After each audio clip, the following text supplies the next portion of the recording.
다 같이 사도신경 하심으로 11월 16일 월요일 오늘을 여는 말씀 시작하도록 하겠습니다. 나는 전능하신 아버지 하나님 천지의 창조주를 믿습니다. 나는 그의 유일하신 아들 우리 주 예수 그리스도를 믿습니다. 그는 성령으로 잉태되어 동정녀 마리아에게서 나시고 본디오 빌라도에게 고난을 받아 십자가에 못 박혀 죽으시고 장사된 지 사흘 만에 죽은 자 가운데서 다시 살아나셨으며 하늘에 오르시어 전능하신 아버지 하나님 우편에 앉아 계시다가 거기로부터 살아있는 자와 죽은 자를 심판하러 오십니다. 나는 성령을 믿으며 거룩한 공교회와 성도의 교제와 죄를 용서받는 것과 몸의 부활과 영생을 믿습니다. 아멘. 하나님께서 오늘 우리에게 주신 말씀은 구약성경 에스겔 37장 15절에서 28절까지의 말씀입니다. 구약성경 1210페이지 에스겔 37장 15절에서 28절까지의 말씀입니다. 함께 읽겠습니다. 여호와의 말씀이 또 내게 임하여 이르시되 인자야 너는 막대기 하나를 가져다가 그 위에 유다와 그 짝 이스라엘 자손이라 쓰고 또 다른 막대기 하나를 가지고 그 위에 에브라임의 막대기 곧 요셉과 그 짝 이스라엘 온 족속이라 쓰고 그 막대기들을 서로 합하여 하나가 되게 하라. 내 손에서 둘이 하나가 되리라. 내 민족이 내게 말하여 이르기를 이것이 무슨 뜻인지 우리에게 말하지 아니하겠느냐 하거든 너는 곧 이르기를 주 여호와께서 이같이 말씀하시기를 내가 에브라임의 손에 있는 바 요셉과 그 짝 이스라엘 지파들의 막대기를 가져다가 유다의 막대기에 붙여서 한 막대기가 되게 한즉 내 손에서 하나가 되리라 하셨다 하고 너는 그 글쓴 막대기들을 무리의 눈앞에서 손에 잡고 그들에게 이르기를 주 여호와께서 이같이 말씀하시기를 내가 이스라엘 자손을 잡혀간 여러 나라에서 인도하며 그 사방에서 모아서 그 고국 땅으로 돌아가게 하고 그 땅 이스라엘 모든 산에서 그들이 한 나라를 이루어서 한 임금이 모두 다스리게 하리니 그들이 다시는 두 민족이 되지 아니하며 두 나라로 나누이지 아니할지라. 그들이 그 우상들과 가증한 물건과 그 모든 죄악으로 더 이상 자신들을 더럽히지 아니하리라. 내가 그들을 그 범죄한 모든 처소에서 구원하여 정결하게 한즉 그들은 내 백성이 되고 나는 그들의 하나님이 되리라. 내 종 다윗이 그들의 왕이 되리니 그들 모두에게 한 목자가 있을 것이라. 그들이 내 규례를 준수하고 내 율례를 지켜 행하며 내가 내 종 야곱에게 준 땅 곧 그의 조상들이 거주하던 땅에 그들이 거주하되 그들과 그들의 자손손이 영원히 거기에 거주할 것이요 내 종 다윗이 영원히 그들의 왕이 되리라. 내가 그들과 화평의 언약을 세워서 영원한 언약이 되게 하고 또 그들을 견고하고 번성하게 하며 내 성소를 그 가운데에 세워서 영원히 이르게 하리니 내 처소가 그들 가운데 있을 것이며 나는 그들의 하나님이 되고 그들은 내 백성이 되리라. 내 성소가 영원토록 그들 가운데 있으리니 내가 이스라엘을 거룩하게 하는 여호와인 줄을 열국이 알리라 하셨다 하라. 아멘. 사람은 누구나 실수를 합니다. 아무리 완벽한 사람이라도 실수하지 않는 사람은 없습니다. 참 재밌는 것은 뭐냐 하면 사람은 누구나 실수하지만 누구나 자신의 실수를 부정합니다. 내가 한 것이 아니라고, 나 때문이 아니라 다른 이유 때문에 지금 이 사단이 벌어진 것이라고 말하는 것이 사람입니다. 실수의 책임을 내 것으로 받아들이기를 참 힘들어하는 것이 바로 우리이고 저인 것 같습니다. 실수를 할 수밖에 없으면서도 자신의 실수를 부정하는 것에만 더 능한 존재가 사람이라면 이러한 사람들이 모여 살아가는 세상은 어떤 곳인지 보지 않아도 알 수 있을 것 같습니다. 깨지고 부서지는 것은 맞지만 내가 한 것이 아니라고, 당신 탓이라고 서로에게 책임을 전가하는 혼동의 세상이 바로 사람들이 모여가는 세상이 될 수밖에 없습니다.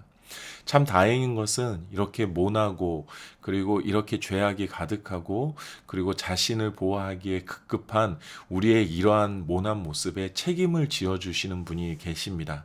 하나님께서 책임져 주시고 예수님께서 책임져 주시고 또 그 은혜를 알게 된 하나님의 사람들을 통해서 자신의 잘못을 인정하고 다른 이들의 아픔까지도 안아줄 수 있도록 하시기 때문에 우리가 이렇게 함께 살아갈 수 있는 것이 아닌가라는 생각을 해봅니다. 이스라엘, 특히 유다 민족들이 참 인정하기 힘든 것이 있었습니다.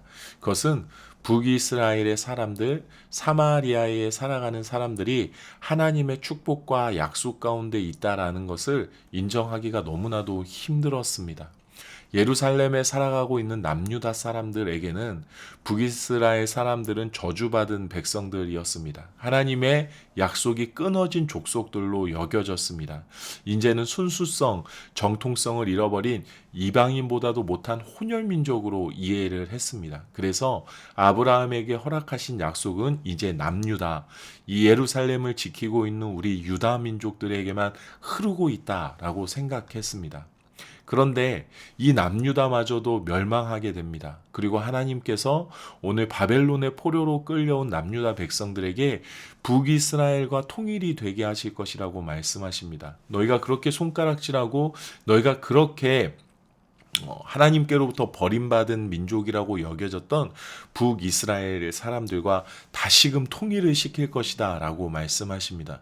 사방으로 끌려난 남유다, 북이스라엘 백성들을 다시금 이스라엘 땅에 불러 모으시고 새롭게 그곳에서 하나가 되게 하셔서 새로운 하나님의 나라를 이루어 가실 것이다 라고 오늘 에스겔을 통하여서 이스라엘 백성들에게 선포하십니다. 21절에서 23절까지의 말씀입니다. 그들에게 이르기를 주 여호와께서 이같이 말씀하시기를 내가 이스라엘 자손을 잡혀간 여러 나라에서 인도하며 그 사방에서 모아서 그 고국 땅으로 돌아가게 하고 그 땅 이스라엘 모든 산에서 그들이 한 나라를 이루어서 한 임금이 모두 다스리게 하리니 그들이 다시는 두 민족이 되지 아니하며 두 나라로 나누이지 아니할지라. 그들이 그 우상들과 가증한 물건과 그 모든 죄악으로 더 이상 자신들을 더럽히지 아니하리라. 내가 그들을 그 범죄한 모든 처소에서 구원하여 정결하게 한즉 그들은 내 백성이 되고 나는 그들의 하나님이 되리라. 하나의 이스라엘에서 북이스라엘과 남유다가 분열된 것은 인간들의 죄악, 인간들의 실수 때문이었습니다.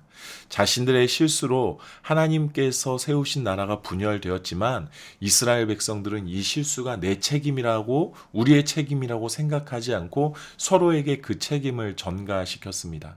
그리고 이스라엘은 더 이상 자신들 스스로 하나님의 한 나라를 이룰 능력을 잃어버렸습니다. 그 능력이 더 이상 그들에게는 없었습니다. 통일할 능력이 없었습니다. 회복의 능력이 없었습니다. 하나님께서 이제 이스라엘에게 말씀하시는 겁니다. 너희가 실수했고 너희가 쪼개졌고 너희를 통하여서 너희의 죄악 때문에 이 이스라엘이 멸망하였지만 내가 다시 통일할 것이다 라는 것을 하나님께서 말씀하고 계십니다. 하나님을 섬기지 않고 우상을 섬김으로 하나님께서 우리의 살아계신 주인이시라는 것을 완전히 잊음으로 인하여서 그들은 멸망당하였고 이방족 속에 의해서 포로로 끌려갔습니다. 하지만 이스라엘 민족들에게는 스스로 자신들의 정체성을 회복할 능력이 없었지만 하나님께서 이제 다시금 돌아오게 하셔서 하나님께서 다시금 거룩한 나라로 세워가시는 과정을 일으키시겠다라고 말씀하시는 겁니다. 그런데 그 통일과 회복은 물리적으로 눈에만 보여지는 것을 이루어지는 것을 말하는 것이 아닙니다. 나라가 세워지고 백성들이 그곳에 돌아와 다시 땅을 기경하고 경작하며 내 고향에서 살아가는 것만을 의미하는 통일이 아니었습니다. 단순히 그 회복만이 아니었습니다. 진짜 회복은 무엇이냐? 진짜 통일은 무엇이냐? 진짜 다시 하나의 하나님의 나라가 되는 것은 무엇이냐? 마음이 하나가 되는 것. 그것을 하나님께서 이루시겠다라고 말씀하십니다.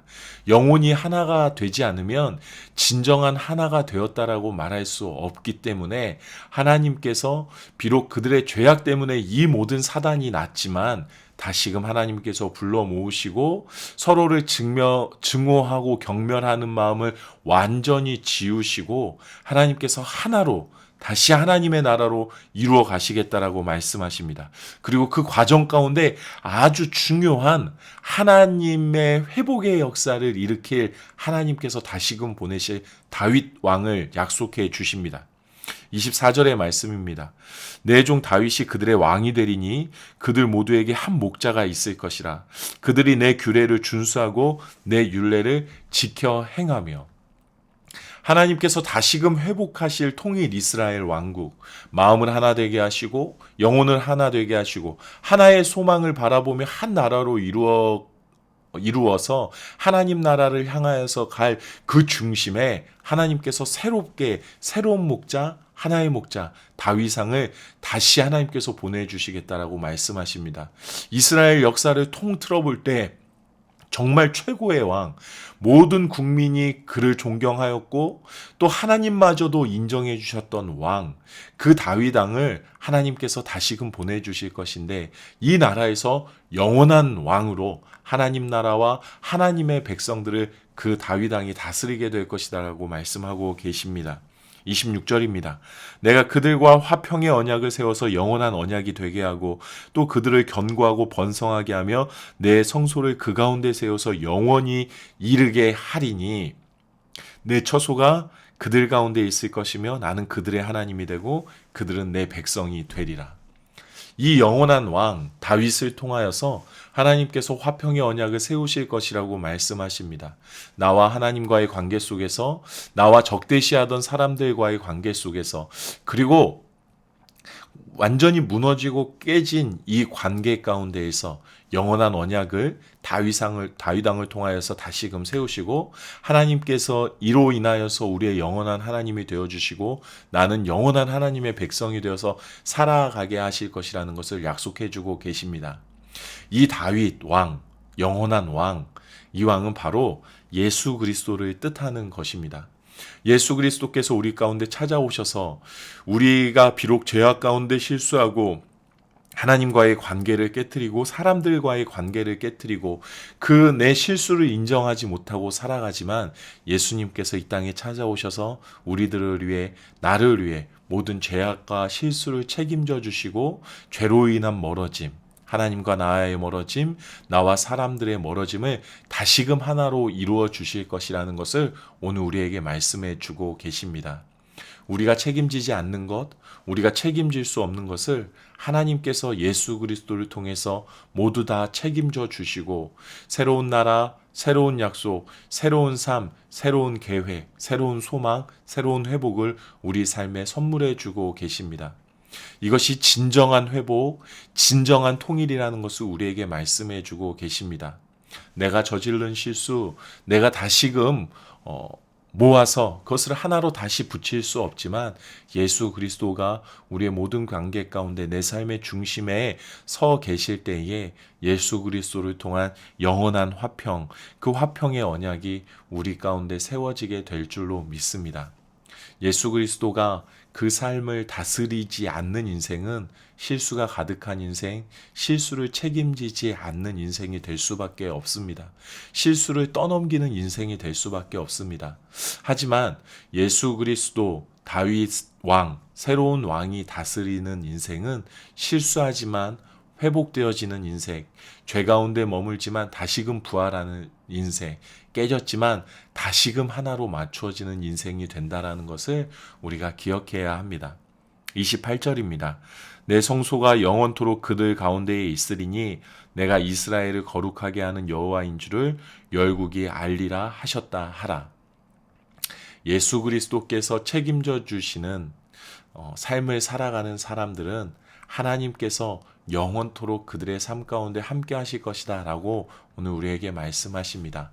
또 그로 인해서 나는 실수하지만, 나는 책임지지 못하지만 내 안에 원망과 불평이, 미움과 짜증이 가득할지라도 나를 거룩해 하시는 하나님이 계시고 나를 온전한 곳으로 이끌어 가시는 하나님이 지금도 우리를 지키고 돌보고 계시다라는 것을 온 세상이 알게 하실 것이다 라고 오늘 우리에게 말씀해 주고 계십니다. 예수님께서 책임져 주시는 삶, 그 삶이 잘 사는 삶입니다. 예수님께서 왕되어 주셔서 이 나라를 다스려 주시고 내가 그 나라의 백성으로 우리 예수님의 다스림 가운데 살아가는 삶이 참된 행복이 있는 삶입니다. 예수님께서 함께 하시는 삶의 순간순간이 완벽한 삶입니다. 오늘도 우리는 또 실수하게 될 것입니다. 오늘도 우리는 또 죄악 가운데에 가까이 다가가려고 하게 될 것입니다. 하지만 하나님께서 이렇게 말씀하십니다. 너희의 삶을 다스리는 다윗, 새로운 다윗 왕, 영원한 왕 예수 그리스도를 내가 너에게 선물해 주었다. 그 예수의 다스림 가운데에 살아가라. 그 다스림 가운데 살아갈 때 너의 실수가 사라지고 예수의 다스림을 통하여서 온전한 삶을 살게 될 것이다. 너의 삶이 회복될 것이다. 너의 삶이 나와 하나가 되고 사람들과 하나가 될 것이다라고 오늘 우리에게 분명하게 약속해 주고 계십니다. 예수가 나의 왕인 삶을 살아가는 우리가 되기를 원합니다. 오늘 하루를 살아가시면서 끊임없이 우리 함께 고백합시다. 예수님이 나의 왕이십니다. 예수님이 나의 주인이십니다. 나의 실수를 주님께서 책임져 주십니다. 내가 회복될 것입니다. 내 삶이 회복될 것입니다. 우리가 다시 하나님의 사랑 안에 하나가 될 것입니다. 라고 우리의 마음 깊이 고백하는 하루가 되기를 우리 주님의 이름으로 축복합니다. 우리 이 시간에 함께 기도하면 좋겠습니다. 예수 그리스도를 내 삶의 유일한 왕으로 모시고 살아가는 삶을 살아가게 해 주십시오. 내가 실수하고 내가 인정하기 싫은 그러한 나의 잘못들이 내 삶 가운데 있다 할지라도 예수 그리스도를 통하여서 온전히 회복되어지고 예수님께서 책임져 주신다라는 것을 믿고 의지하며 주님께 모든 것을 의탁한 삶을 살아가는 오늘 하루가 되게 해 주십시오라고 기도하면 좋겠습니다. 또 한 주간을 살아가면서 내가 어디에서 무엇을 하든지 간에 하나님께서 나의 왕이 되어 주셔서 내 삶 가운데 하나님만이 온전히 드러나고 하나님께 영광 돌리는 삶을 내가 살아갈 수 있도록 내 주변에 있는 사람들이 나의 삶을 바라보며 야, 너의 삶에는 누군가가 돕고 계신 것 같다. 하나님이 도우시는 것 같다. 라는 것이 드러날 수밖에 없는 삶을 살아가게 해달라고 우리 함께 기도하면 좋겠습니다. 마음의 깊은 상처, 관계의 막힌 벽들을 하나님께서 회복시켜 주시기를 우리가 또 함께 기도하면 좋겠습니다. 하나님과의 관계, 또 사람들과의 관계, 가족과의 관계 가운데 금이 가고 깨진 것이 있다면, 감정으로 대립하여서 서로 어려운 것이 있다면 예수 그리스도께서 중재자 되시고 예수 그리스도께서 화평의 언약을 세워주셔서 우리가 하나님의 마음으로 서로를 사랑하고 품는 그러한 은혜들이 우리 삶에 가득하기를 우리가 함께 기도하면 좋겠습니다. 또 우리 교회의 성도들을 위하여서 병환 중에 있는 성도들, 또 중요한 문제를 놓고 있는 성도들, 또 다음 세대들을 위해서 생각나는 교우들의 기도 제목이 있다면 그것들을 위하여서도 우리가 이 시간 함께 기도하면 좋겠습니다. 각자의 자리에서 기도하시고 주기도문으로 이 시간을 마치도록 하겠습니다.